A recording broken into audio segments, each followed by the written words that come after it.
Les béatitudes et la prière du Seigneur. Matthieu chapitre 5, versets 1 à 12. Vous vous souviendrez que lors des dernières leçons, nous avons examiné les béatitudes une à la fois. Par la suite, nous les avons étudiées dans leur ensemble, afin d'apprécier leur cohérence. Ceci nous a permis de voir le lien unissant les béatitudes aux fruits de l'Esprit. Nous allons considérer aujourd'hui un autre lien, celui qui existe entre les béatitudes et la prière du Seigneur. Nous avons suggéré, à la conclusion de la leçon précédente, que les béatitudes devraient se retrouver parmi les sujets de prière du croyant. Par la prière, nous demandons à Dieu qu'il nous aide à grandir spirituellement à l'image du chrétien modèle décrit dans les béatitudes, c'est-à-dire une personne qui est pauvre en esprit, qui a la capacité de pleurer sur le péché, qui a faim de justice, et ainsi de suite. Car nous savons fort bien que laissés à nous-mêmes, nous ne pouvons pas y parvenir. C'est pourquoi nous implorons le secours de Dieu. Nous demandons l'assistance de sa grâce et de sa puissance, afin de devenir de plus en plus semblable à l'homme idéal des béatitudes.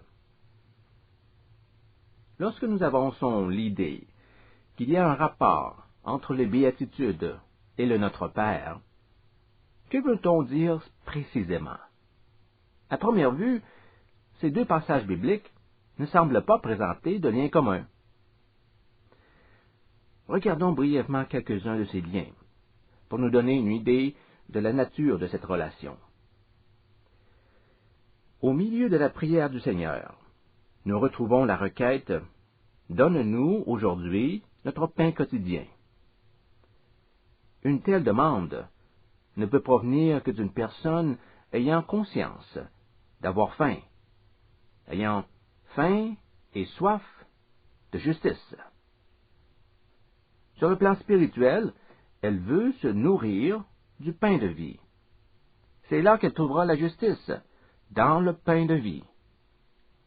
Déjà, par cette observation, nous commençons à deviner un lien entre la prière du Seigneur et les béatitudes, entre la requête pour obtenir du pain et le désir de se nourrir de justice. Jetez aussi un coup d'œil aux deux dernières requêtes de la prière du Seigneur.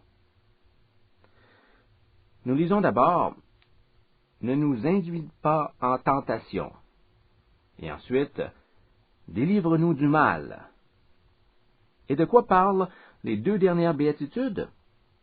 Les dernières béatitudes attirent notre attention sur la souffrance que subissent ceux qui se portent à la défense de la justice. C'est durant les périodes de persécution que les tentations se font le plus sentir. Dans la dernière béatitude, il est question d'une situation où on dira faussement de vous toutes sortes de mal. Il faut se rappeler que le Seigneur nous enseigne de prier « Délivre-nous du mal ». Encore une fois, on a l'impression qu'il existe bel et bien une relation entre les béatitudes et la prière du Seigneur. Examinons maintenant cette relation à la loupe. Le Notre Père débute avec les mots suivants. Notre Père qui est dans les cieux. Voyez-vous un lien avec la première béatitude, avec la pauvreté en esprit? Si je vous cite une autre phrase prononcée par Jésus, je suis sûr que tout deviendra évident dans votre esprit. Regardons Matthieu chapitre 8, verset 13. Que dit-on? Je vous le dis en vérité. Si vous ne vous convertissez, et si vous ne devenez comme les petits-enfants, vous n'entrerez pas dans le royaume des cieux. Pour entrer dans le royaume des cieux, il faut devenir comme qui? Comme les petits-enfants. Et que dit la première béatitude? Heureux les pauvres en esprit, car le royaume des cieux est à eux. À qui appartiennent le royaume des cieux? Nous venons tout juste de lire en Matthieu que si nous ne changeons pas pour devenir comme des enfants, nous ne pourrons jamais entrer dans le royaume des cieux. À qui appartiennent le royaume des cieux? Aux petits enfants. Le royaume des cieux est à eux. Nous concluons alors que les petits enfants et les pauvres en esprit sont les mêmes personnes. Les enfants spirituels sont les pauvres en esprit. Précisons davantage ce que nous entendons par enfant spirituel. À moins que vous ne deveniez comme un enfant, c'est-à-dire quelqu'un vivant sous la dépendance de Dieu, de la même manière qu'un enfant dépend de son père, vous ne parviendrez pas à entrer dans le royaume de Dieu. Voyez-vous maintenant le lien? Dans la prière du Seigneur, Jésus nous demande de nous adresser à Dieu en disant « Notre Père », car nous sommes ses enfants adoptifs. Dans les Béatitudes, Jésus déclare que les pauvres en esprit, ceux qui sont devenus comme de petits enfants, ceux-là hériteront du royaume de Dieu. Dans notre monde, les enfants ne bénéficient d'aucun statut social. Ils ne possèdent rien non plus. Ils sont entièrement dépendants de leurs parents. Ils sont pauvres, dans le sens de Galates chapitre 4, verset 1.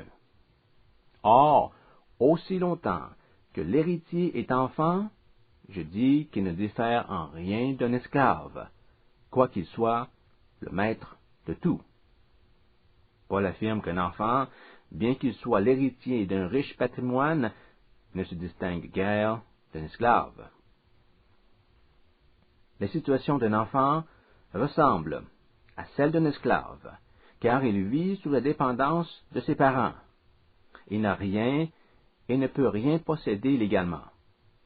Ses parents prennent soin de lui et voient à satisfaire ses besoins.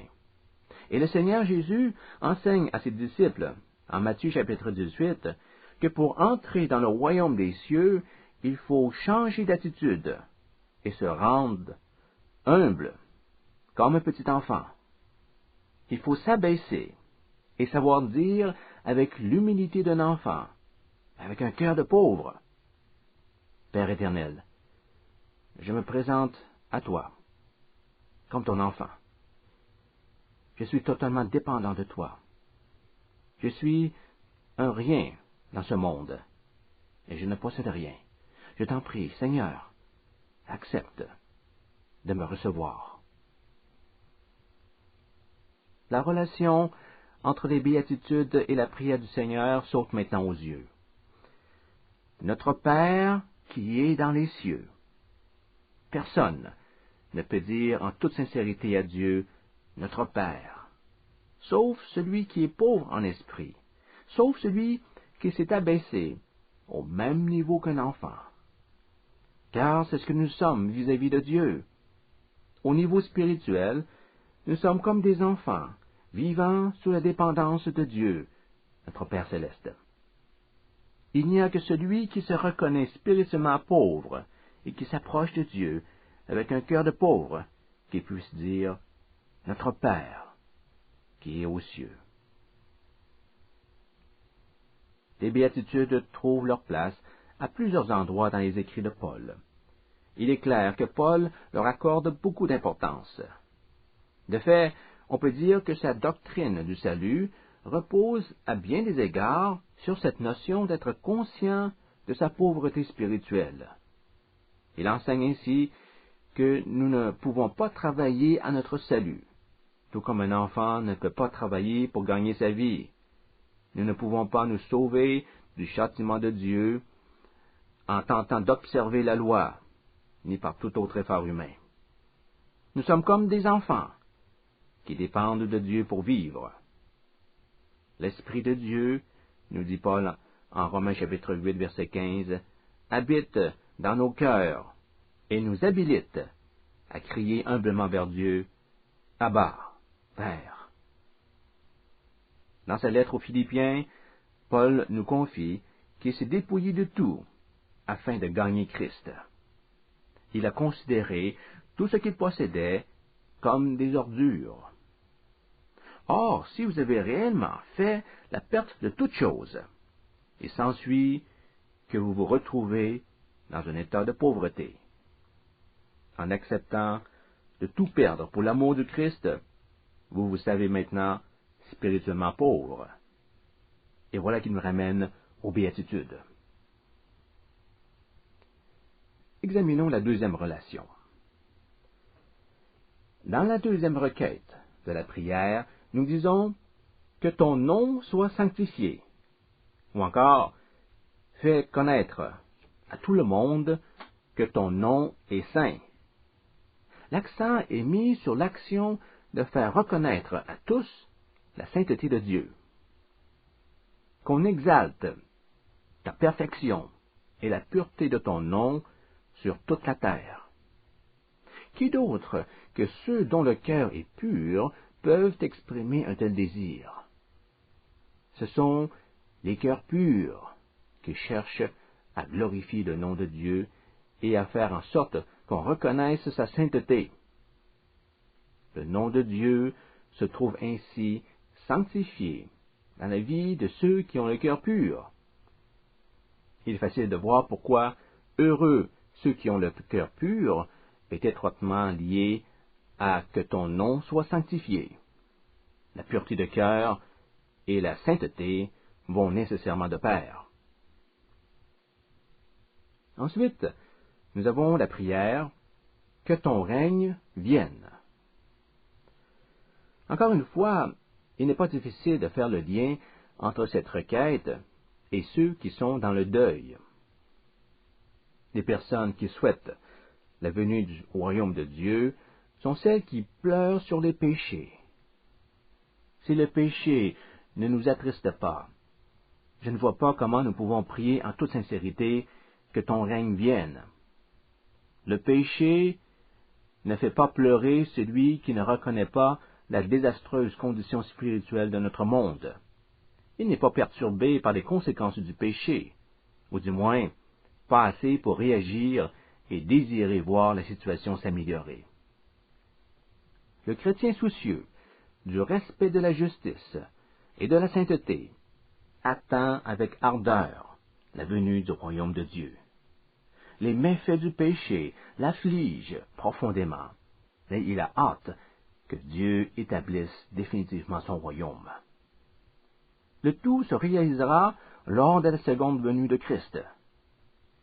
Ce désir est exprimé en 1 Corinthiens chapitre 16, verset 22, dans le mot « Maranatha », un mot araméen qui signifie « Notre Seigneur vient ». Par ce passage, Paul nous fait sentir l'empressement qu'il a d'être témoin de l'avènement du royaume des cieux. Il écrit dans ce même verset, « Si quelqu'un n'aime pas le Seigneur, qu'il soit anathème. » Maranatha. Celui qui n'aime point le Seigneur Jésus ne cherchera pas à garder ses commandements, et le péché ne suscitera aucune tristesse en lui. Et Paul condamne ce type d'individu en disant qu'il soit anathème, Maranatha. Que le Seigneur le rejette. Ô Seigneur, viens. Viens prononcer ta justice, ta juste sentence contre ce monde pécheur. Si nous parcourons l'Ancien Testament, nous observons à plusieurs endroits ce même désir de voir Dieu se porter à notre secours. Par exemple, en Psaume 80, versets 4 et 5, le psalmiste parle de larmes, des larmes qui sont versées à cause du péché, lorsque le peuple hébreu a dû faire face à la colère de Dieu. Éternel, Dieu des armées, jusqu'à quand t'irriteras-tu contre la prière de ton peuple? Tu les nourris d'un pain de larmes, tu les abreuves de larmes à pleine mesure. Et au verset 2, il dit, « Réveille ta force, et viens à notre secours. Viens vers nous, ô Dieu. sauve-nous. Déploie ta force pour notre salut. La même supplication est exprimée en Psaume chapitre 6. Ce psaume débute sur un ton rempli d'angoisse devant la désapprobation divine. Puis nous lisons au verset 6 et 7 que le péché a provoqué des pleurs de regret. Ces larmes ont été versées par un cœur contrit qui se désole d'avoir causé l'irritation de Dieu. Je m'épuise à force de gémir. Chaque nuit, ma couche est baignée de mes larmes. Mon lit est arrosé de mes pleurs. J'ai le visage usé par le chagrin. Tous ceux qui me persécutent le font vieillir. Et, au verset 4, David dit, « Reviens, Éternel, délivre mon âme, sauve-moi à cause de ta miséricorde. » Reviens nous délivrer, Seigneur. Reviens vers nous et sauve-nous. Nous retrouvons ici le désir intense que Dieu vienne nous secourir. La venue de Dieu signifie évidemment la venue de son royaume. Pour nous, cela correspond également au retour de Christ. Tous ces exemples illustrent bien le lien entre l'action de pleurer sur le péché et le souhait que Dieu revienne et nous sauve. Allons maintenant au prochain point. Que ta volonté soit faite sur la terre comme au ciel. Une telle prière ne peut sortir que de la bouche d'un être au caractère doux. Et remarquez ceci. Les doux hériteront quoi? La terre. Que ta volonté soit faite où? Sur la terre. Voilà qui est intéressant. Dans les deux cas, il y a une référence à la terre. Les doux sont ceux qui désirent que la volonté de Dieu soit faite sur la terre. Que ta volonté se réalise parfaitement sur la terre, comme c'est le cas actuellement au ciel. Les orgueilleux ne pensent pas de cette façon. Ils ne se préoccupent que de leur propre volonté, les objets de leur convoitise. Ce n'est pas le cas avec les doux. Que ce ne soit pas ma volonté qui se fasse, mais la tienne. On reconnaît en ces mots le langage de l'être doux. Le prochain point de la prière du Seigneur porte sur la nourriture. Donne-nous aujourd'hui notre pain quotidien. Si vous avez saisi le sens de cette phrase, vous verrez immédiatement son lien avec la faim et la soif de justice que mentionnent les béatitudes. Comme nous le ferons remarquer lorsque nous étudierons en détail le Notre Père, il ne faut pas en faire une interprétation strictement littérale et penser que Jésus nous demande de prier pour de la nourriture physique. Ce serait une erreur. Ce pain est d'abord et avant tout de nature spirituelle. Il s'agit d'une nourriture spirituelle qui provient du ciel et qui ne se gâte pas. Jésus dit en Jean chapitre 6, « Travaillez non pour la nourriture qui périt, mais pour celle qui subsiste pour la vie éternelle, et que le Fils de l'homme vous donnera, car c'est lui que le Père, que Dieu a marqué de son sceau. » Par ailleurs, il dit dans le même chapitre, « Je suis le pain de vie. Celui qui vient à moi n'aura jamais faim, et celui qui croit en moi n'aura jamais soif. » Jean chapitre 6, verset 35. Lorsque nous entendons ce verset, les béatitudes nous viennent immédiatement à l'esprit. Nous pensons aux paroles de Jésus concernant la faim et la soif de justice. Regardons la requête qui concerne la rémission des péchés. Pardonne-nous nos offenses, un verset qui est traduit aussi par les mots « remets-nous nos dettes ». Dans la pensée biblique, le péché est perçu comme étant une dette envers autrui. Or, ce sont ceux qui ont le cœur miséricordieux qui savent le mieux apprécier la valeur du pardon. Jésus, dans son enseignement, établit un parallèle entre la compassion et le pardon des péchés. On le constate immédiatement lorsqu'on lit, par exemple, la parabole du serviteur impitoyable, en Matthieu chapitre 18, versets 32 et 33. Voici ce qui est écrit. Alors le maître le fit appeler et lui dit, « Mauvais esclave, je t'avais remis toute ta dette parce que tu m'en avais supplié. Ne devais-tu pas avoir compassion de ton compagnon comme j'ai eu compassion de toi? » Au verset 33, le Seigneur Jésus raconte que le méchant serviteur aurait dû faire preuve de compassion pour son camarade. Au verset 32, il mentionne qu'on lui avait acquitté sa dette en entier. Il avait été pardonné. Miséricorde et pardon. Il ne fait aucun doute que pour Jésus, l'un ne va pas sans l'autre. Comment s'exprime la miséricorde? Par le pardon des péchés. Et qu'est-ce qui nous motive à pardonner? Nous pardonnons à ceux qui nous ont offensés, car nous savons que Dieu a pardonné nos torts. Nous pouvons d'ailleurs faire le même rapprochement lorsqu'il s'agit de répandre la paix. Heureux ceux qui procurent la paix. Celui qui désire la paix et qui s'affaire à répandre la paix pardonne de bon gré à ceux qui lui ont fait du tort. Il n'a de la rancune contre personne. Comment peut-on prétendre faire la paix alors que dans notre cœur nous nourrissons une telle amertume qui rend le pardon impossible? Dans la mesure du possible, l'artisan de paix recherche la réconciliation. Il pardonne volontiers parce qu'il sait très bien que Dieu lui a accordé le pardon. Il met en action les paroles de Paul en Colossiens chapitre 3 verset 13. De même que Christ vous a pardonné, pardonnez-vous aussi. Vu sous l'angle du pardon, nous pouvons apprécier le lien étroit entre la miséricorde et l'action de faire œuvre de paix. Nous arrivons aux dernières requêtes de la prière du Seigneur.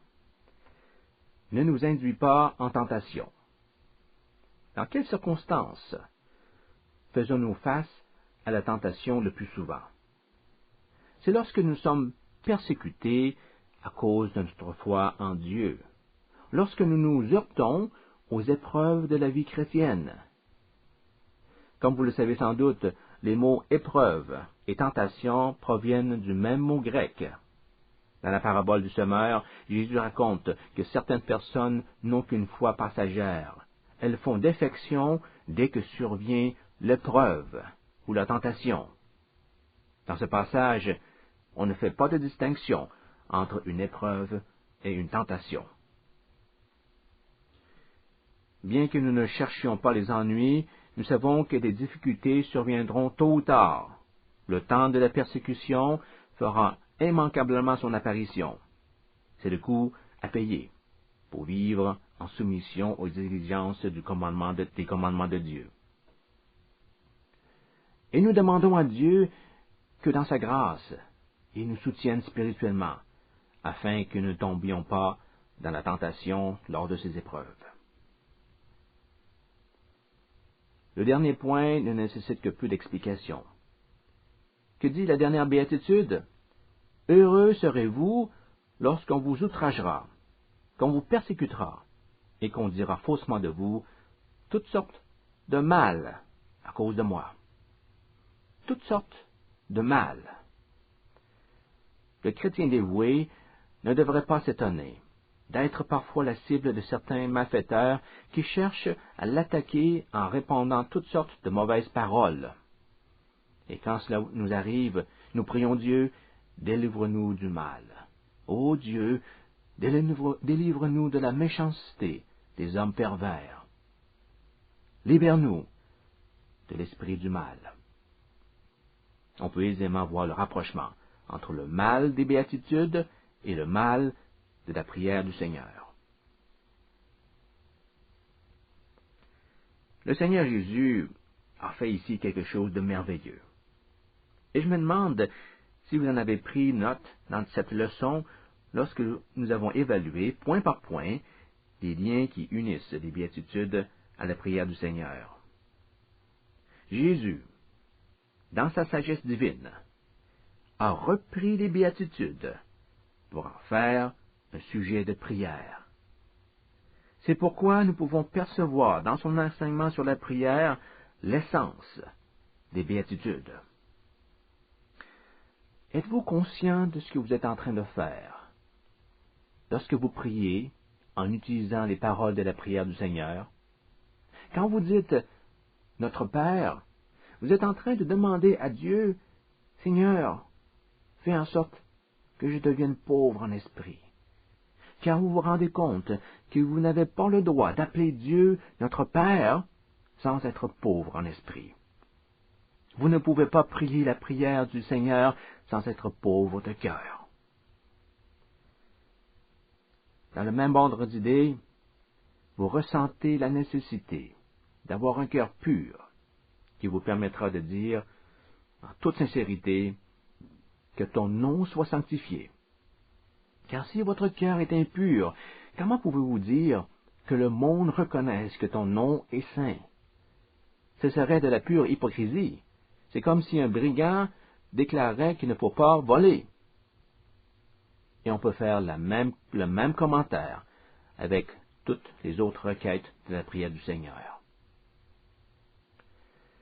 Chaque fois que vous priez le Notre Père, sachez que vous êtes en train de prier pour les qualités spirituelles mentionnées dans les béatitudes. C'est en comprenant cette association que nous arrivons à pénétrer dans l'esprit de la prière du Seigneur. C'est la raison pour laquelle j'ai dit que Jésus a utilisé les béatitudes dans son enseignement sur la prière. Les éléments des béatitudes deviennent ainsi des sujets de prière. Apprenons à faire de même. Prions Dieu que nous devenions à la ressemblance de l'homme béni décrit dans les béatitudes.